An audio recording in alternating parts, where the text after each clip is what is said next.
Here's some advice on how to record your home performances just using your phone, or it might even help you with your video lessons as well. The main thing we're going to talk about is that you should keep your phone in the horizontal landscape position. Some things use portrait for video, but for YouTube and for videoing yourself performing or something, you want it in landscape.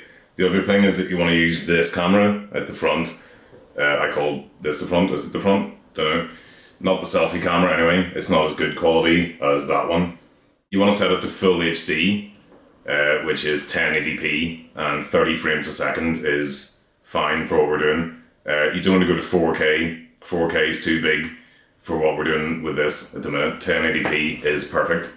The next thing is talking about positioning your camera and what you're going to use to position the camera there. I use a tripod like this. It costs about £30 and has different attachments and things to connect your phone to the top or your camera.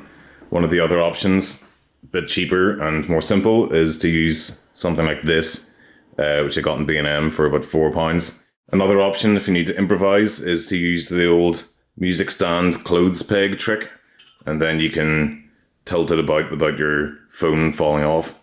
This sort of combination is another good option if you have to improvise, and then you can tilt forward or backwards as needed. The next thing I want to talk about is lighting. So the light I've got here is all behind the camera, which means I'm lit up, but there's no glare in the lens or anything. There is a small light over here, but it's so small that it doesn't take away from the effect of the larger lights. Some lights also flicker, so have a bit of a practice, see if your light flickers. The best sources of light are windows, ceiling lights that light up the whole room, little spotlights like this, a tower of lamps over here, which can be moved into different areas. You can see when you point the camera straight at a light, everything else behind it goes into silhouette. You probably can't see me at all at this angle because there's just far too much of a silhouette going on.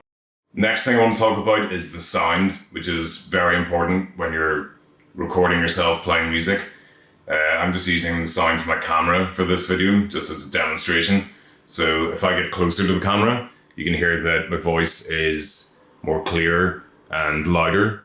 If I'm further away, it's going to sound more quiet, but also there's going to be more hiss and background sound.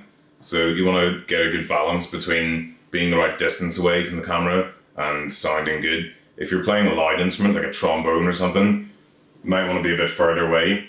If you're playing something more quiet, like maybe singing something like a quiet song, then you might need to be closer. Also check the sound. Have a listen to it afterwards, practice a little bit, because your phone tries to decide if it's a loud sound or a quiet sound. And if it's in the middle, if your phone isn't too sure, it can sometimes jump up and down, and we've had problems with that before, where you're playing a piece and the volume just jumps up and down throughout the whole thing. So have a check about that. My guitar amp is fairly far away from the camera in this video, so I've got it turned up nice and loud so you can hear it. You don't want your camera actually on the guitar amp, or you don't want it on your piano. It might seem like a great idea, but it'll just create a whole load of rumble, and the rumble can actually turn into a higher end distortion as well. You hear like a crispy distortion sound. So that's why a tripod is perfect. You can position it so it looks good right beside your piano, but it's not actually on your piano. The last thing to talk about then is how you're going to send the video. There's lots of options for this. The one thing you definitely should not do is send it over WhatsApp, because if you send it on WhatsApp, it immediately makes it so much smaller and it'll end up looking like something from the 90s. I would definitely don't want that to happen. The best thing to use is a website called WeTransfer, and you literally just drag your video onto the website and it starts uploading, and then it gives you a link and you send the link across, and that's it.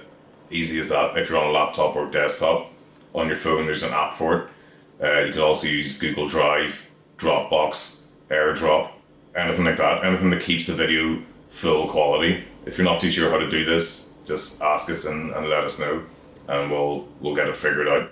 So just have a practice with it. It takes a bit of getting used to, but it's quite fun. It's really important these days. Everything's about video, and it's just about practice. Same as you're practicing your instrument, you got to practice videoing yourself.